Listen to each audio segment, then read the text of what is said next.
మహబూబ్ నగర్ జిల్లాలో అవినీతి అనకొండ. జీతం 2 లక్షలు మాత్రమే, కానీ ఆస్తి 350 కోట్లు.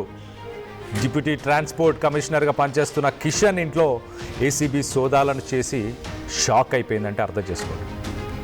కిషన్ బంధువులు, అలాగే ఫ్రెండ్స్, అలాగే డ్రైవర్ ఇళ్లల్లో మొత్తానికి 12 ప్రాంతాల్లో ప్రస్తుతానికి ఏసీబీ సోదాలు చేస్తుంది.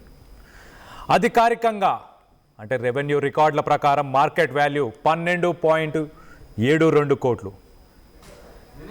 కానీ అక్రమాస్తులు వాటి విలువ బహిరంగ మార్కెట్లో ఒక్కసారి మనం చూస్తే కనుక 350 కోట్లు.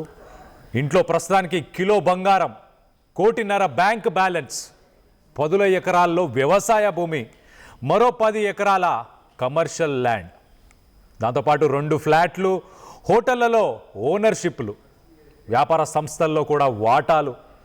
కిషన్ భాగవతం ఇంకా చెప్పుకుంటూ పోతే స్థిర చరాస్తులు, వీటన్నిటిపైన ప్రస్తుతానికి ఏసీబీ అధికారులు ఆరా తీస్తున్నారు.